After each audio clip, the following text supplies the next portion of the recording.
The van rumbled down a long, unpaved road, kicking up thick clouds of dust as it approached the abandoned film studio on the outskirts of town. The sun was sinking behind a ridge of skeletal trees, casting long shadows over the crumbling entrance gate, where faded lettering still read, Black Hollow Studios in rusting iron. Inside the van, the indie film crew chattered excitedly, the air buzzing with a mix of creative energy and exhaustion from the long drive. Their director Mason, a 30-something visionary with perpetual dark circles under his eyes, gripped the wheel tightly, glancing at the studio with the same unease he'd felt ever since booking the location. Dirt cheap, almost too cheap, he had muttered when he first found the listing. But that had been an afterthought. Budget horror films thrived on atmosphere, and this place reeked of it.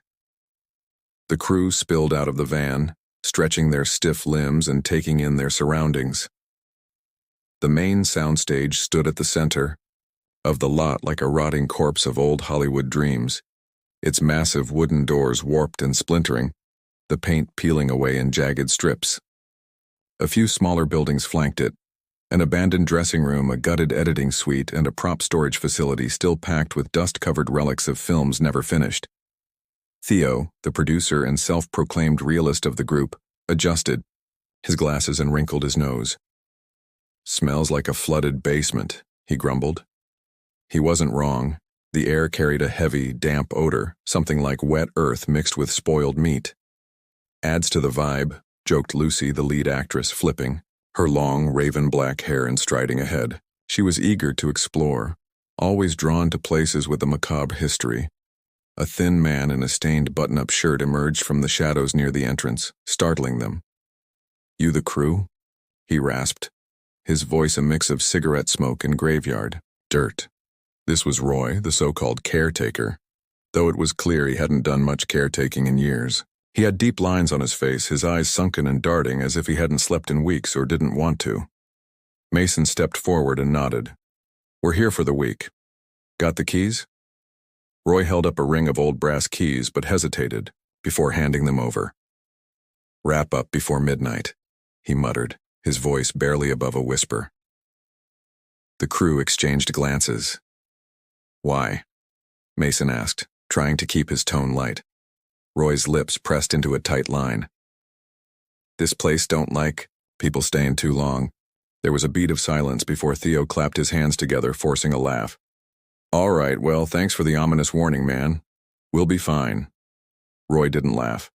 Instead, he gave one last look at the soundstage, his expression unreadable, then turned and walked away without another word. "Charming," Lucy muttered as she watched him disappear into the overgrown lot.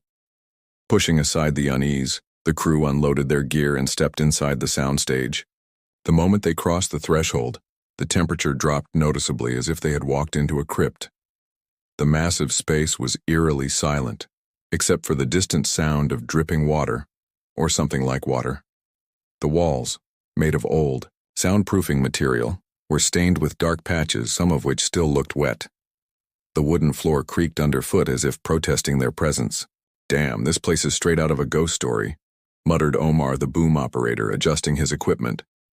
They fanned out, exploring the space, testing the acoustics, setting up cameras and placing props. In the far corner, Lucy let out a small, startled noise. "Guys, come look at this." The crew gathered around as she pointed to a large metal reel of film sitting in the dust. "Somebody leave this here?" Mason bent down, brushing off the grime. The label was smudged, barely legible, but one word stood out: hunger. A sudden gust of air rattled the rafters, though none of them saw any vents open. The faint dripping sound seemed to grow louder. "Just the wind," Mason muttered, but he didn't sound convinced. They were on a tight schedule, so they pushed their unease aside and got to work. But as the first camera was powered on, the screen flickered strangely. The colors washed out, the image distorted. For a brief second, just before stabilizing, the monitor showed something lurking in the shadows of the rafters. Something shifting. Then, it was gone. The first night of filming started smoothly, at least at first. The crew worked late, adjusting lighting, blocking scenes, and rehearsing dialogue inside the cavernous soundstage. The script called for dim lighting, shadows stretching across the floor, and the kind of creeping dread that horror fans ate up. Mason sat behind the monitor watching Lucy and Travis, the film's leading man, go through a tense scene where their characters explored an abandoned house. The irony of filming inside an actual abandoned studio wasn't lost on anyone. Perfect setting, Mason had told them before they arrived. This place is practically doing half the work for us. But now, sitting in the vast darkness of the studio, the weight of those words felt heavier. The walls loomed around them, and the oppressive damp air made it hard to breathe. The faint drip, drip, drip from somewhere unseen had become a constant background noise, like a second soundtrack to their work. Omar, the boom operator, shifted uncomfortably behind his equipment. Every so often he'd glance up at the rafters, his grip tightening on the boom pole. Mason noticed. "Something wrong?" he asked. Omar hesitated. He didn't want to be that guy, the one who spooked easily. "But I swear I saw something move up there earlier." He kept his voice low, as if saying it too loud would make it real. "Might have been a rat," Travis offered, adjusting his costume jacket. "Or a bat." Omar shook his head. "No, it was bigger." He glanced up again, but the darkness between the wooden beams was impenetrable. Mason exhaled through his nose. "Look, let's keep rolling. The more we finish tonight, the easier tomorrow will be." No one argued. They pushed forward, filming late into the night. The air grew colder, clinging to their skin like damp cloth. Every now and then, someone would catch a strange reflection in the camera lens or hear something shift in the darkness, but exhaustion made it easy to brush off, until the sound guy disappeared. Ryan, a lanky, quiet man who rarely spoke unless spoken to, had been standing near the storage crates adjusting the sound levels. He wasn't in the way, just doing his job. Then, mid-scene, his equipment hit the floor with a dull thud. The boom mic landed beside Lucy's feet, the cord still, trailing toward the darkness beyond the set. The crew froze. "Ryan?" Mason called. Silence. Lucy bent down, picking up the boom mic. The cord was slick, covered in something thick and viscous. Her fingers came away, coated in a dark greenish-black sludge that smelled like rotten eggs and rust. Her stomach turned. Theo grabbed a flashlight and swept it toward the shadows at the edge of the soundstage. No Ryan. Only a faint trail of slime leading toward the far corner of the room. Omar swallowed hard. He was just standing there. Mason forced himself to think logically. Maybe he stepped outside for air? It sounded stupid even as he said it. If Ryan had left, he would have told someone. And why would he just drop his gear? Theo's flashlight flickered. For a split second, as the beam passed over the far wall, the slick surface of something moved. Something slow and pulsing. It recoiled into the shadows before anyone could get a good look. Lucy shuddered. "Guys, I don't like this." Neither did Mason. His mind churned, trying to rationalize, trying to ignore the undeniable wrongness in the air. He forced out a breath. "Let's find Ryan. He couldn't have gone far." The crew spread out, calling his name, checking every corner of the soundstage, the hallways, even stepping outside. Nothing. No footprints. No sign of struggle. Just the slime. And the smell was getting worse. When they regrouped near the equipment table, Theo muttered, "We need to leave." He wasn't joking.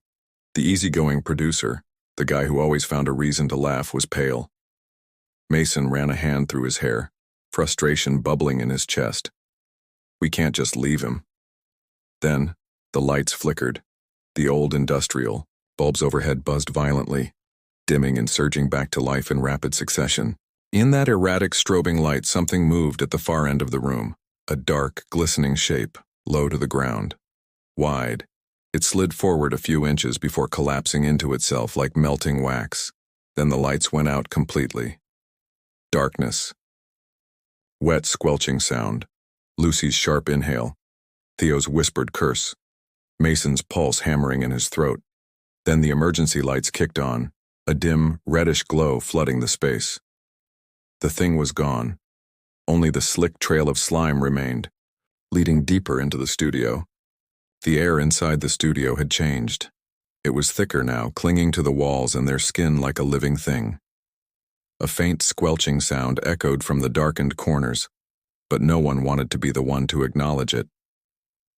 They should have left. They should have grabbed their keys, torn the door off its hinges if they had to, and run. But Ryan was still missing, and the sick logic of the moment told them that leaving him behind wasn't an option. So they stayed. Stupidly. Fatally. Mason tried to regain control. "We need to split up." His voice cracked mid-sentence, betraying the confidence he didn't have. No one spoke. Even Theo, who usually had something to say about everything, kept his lips pressed tight. Finally, Omar, who still hadn't let go of the boom pole, said, "Bad idea." His fingers gripped the equipment so tightly his knuckles had gone pale. Mason didn't argue. They needed a new plan. Lucy took a step forward, then gasped. The wooden floor beneath her boot gave a little, just a fraction of an inch, but enough. Enough to feel wrong. She froze, her breath shuddering in her throat. Something's... She hesitated, trying to put words to the foreign sensation beneath her feet. "Something's moving down there." Travis grabbed one of the work lights and angled it downward. The slats of the floor looked normal, but as they watched, the gaps between the wood planks widened, just a little, then closed again, like lungs, expanding, contracting, a slow, rhythmic breath. Theo stumbled back, his hand covering his mouth. "What the fuck is happening?" His voice cracked. Omar, still gripping his boom pole like a weapon, shook his head. "We should not be here." He wasn't wrong, but the doors, all of them, were locked tight. No one had touched them, but the studio had sealed itself, trapped them inside like a stomach clamping shut. Lucy's hands curled into fists. She was shaking, but not from cold. "I don't care if we have to throw a damn camera through a window, we are getting out of here." She turned, stepping toward the loading dock doors, the biggest exit, the fastest way out. But the moment she moved, the floor groaned. Not the way old wood groans, not the innocent creak of weak beams. It was wet, a sound of something stretching, tearing. Then the floor collapsed beneath her. She screamed, dropping like a stone, her body swallowed up by a hole that hadn't been there a second ago. Mason lunged after her, catching her wrist just as she went under. But she wasn't just falling. She was being pulled. Her other hand clawed wildly at the edges of the hole, but the wood was soft, almost gelatinous, folding inward like quicksand. The more she fought, the deeper she sank. The hole wasn't just a hole. Beneath her, something moved.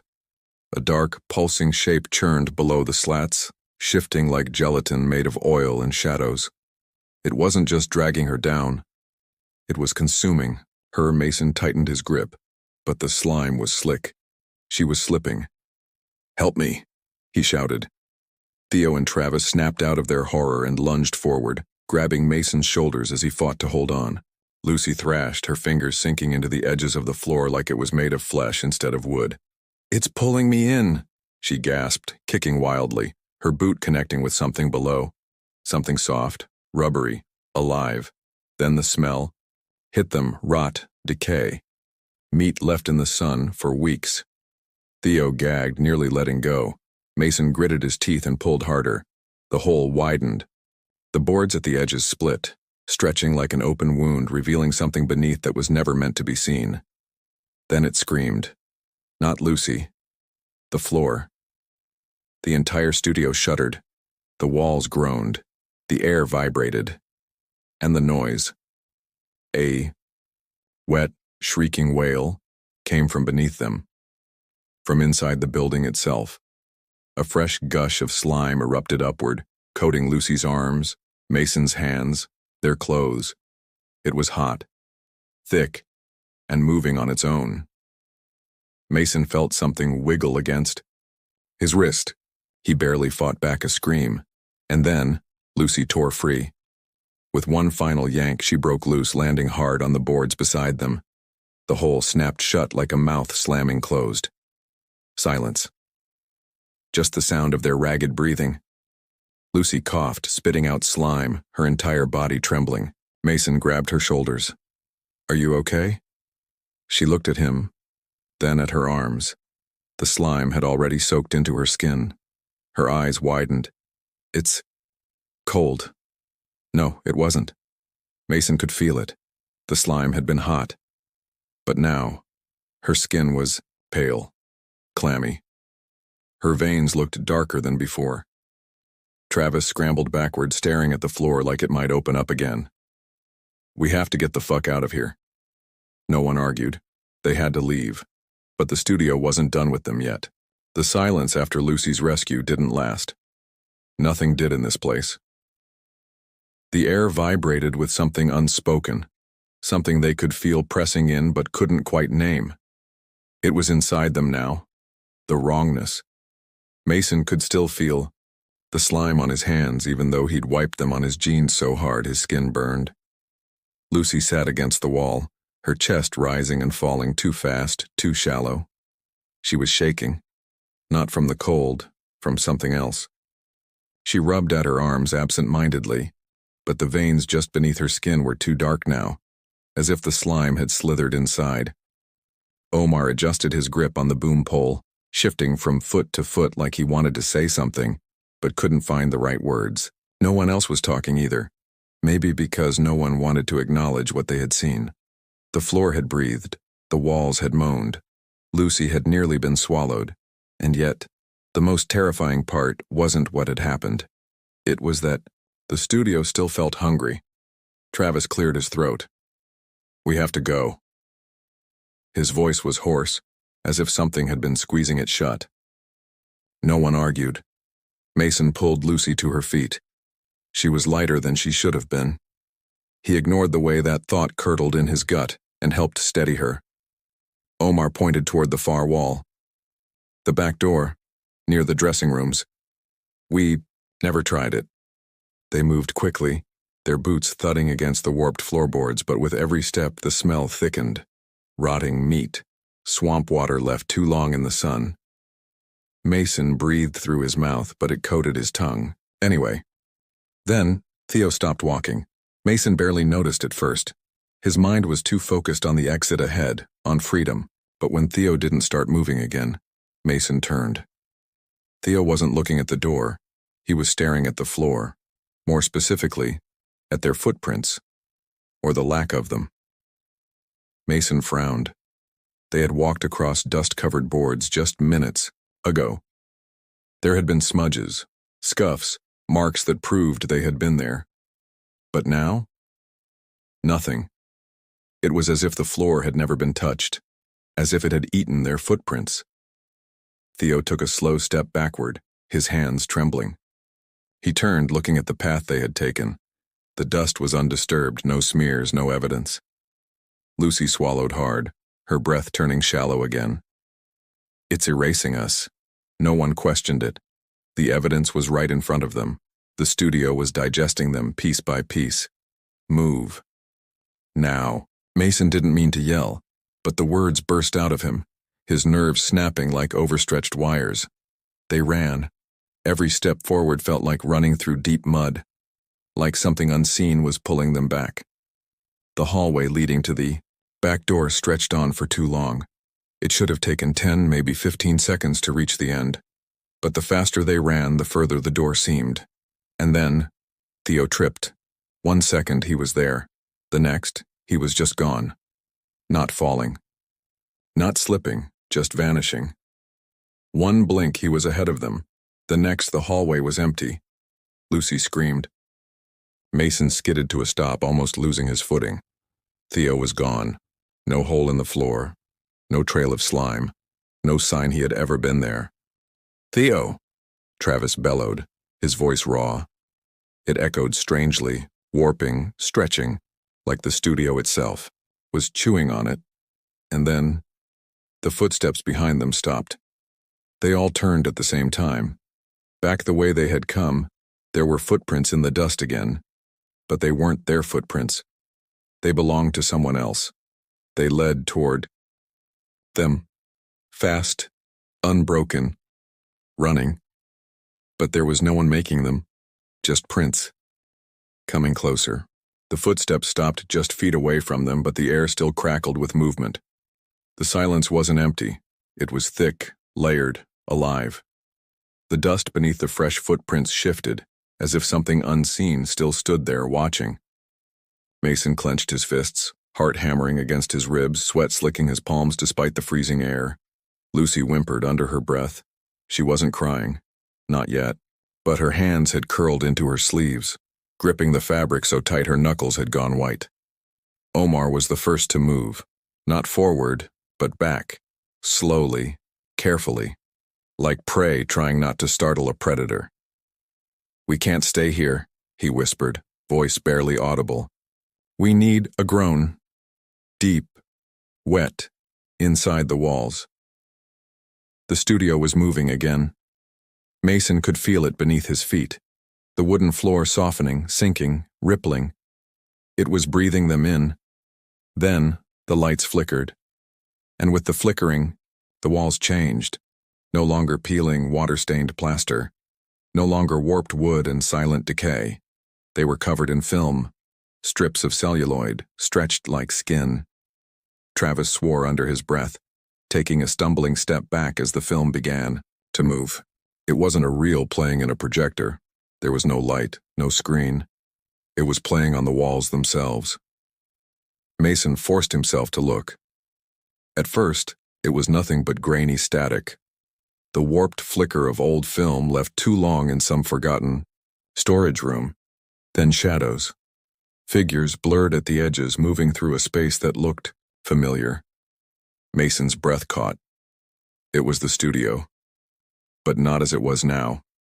This was before. When the walls were unbroken, when the floors were solid, when the people moving in front of the camera were alive. Lucy gasped. "Oh my God!" She wasn't staring at the film. She was staring at the faces in it.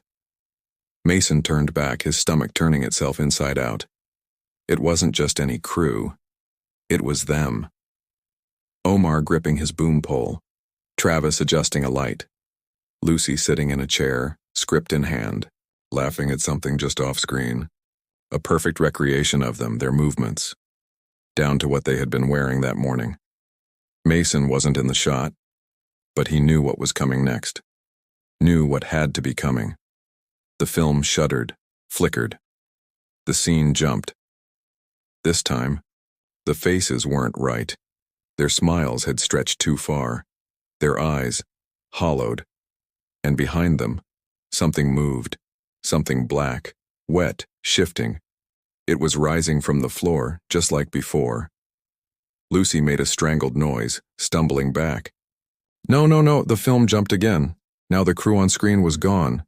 The studio was empty, except for the slime, pulsing, feeding, and then the screen cut to static. The film peeled away from the walls, curling, shriveling, and the studio shuddered. Not a breath, a swallow. The floor lurched. Something deep beneath them shifted. The walls screamed, and the floorboards split open beneath their feet. The floor broke apart beneath them, but it didn't collapse like rotted wood. It peeled back, like something alive, molting its skin. Mason felt the boards bend, flex, shrink away from his feet before he had time to react. Then, they were falling. Not onto concrete. Not into the basement. Into something wet, thick, moving. Mason hit the surface and immediately sank. His arms thrashed, his breath caught in his throat, lungs seizing as the substance swallowed him whole. It wasn't liquid. It wasn't even mud. It clung to his skin, pulling him down, filling his ears with a low, wet vibration. The studio wasn't just alive. It was breathing them in. Somewhere to his right, Omar screamed. To his left, Lucy choked, on something thick and bubbling, her voice swallowed by the pulsating mass beneath them. Mason struggled to reach them, but the more he fought, the deeper he sank. Then, a shudder, a deep, inhuman groan. And suddenly, the film began again. Not on the walls this time, inside the slime. The surface beneath them rippled, shifted. Mason's body twisted, forced into a new position as something cold and sharp clamped around his limbs. And suddenly, he wasn't himself anymore. He was watching from inside the reel. The film flickered, and there they were again. Lucy, Omar, Travis, alive, whole, laughing in the studio. Then the scene jumped, the laughter warped. Their faces stretched, twisted, another jump, and they weren't there anymore. Just the slime, pulsing, feeding. And then, the next reel began. A new crew, a new director, a new group of unsuspecting people renting an abandoned studio, drawn in by the low cost, the eerie charm, the whisper of something too good to be true. Mason tried to scream, but the studio had already swallowed him whole.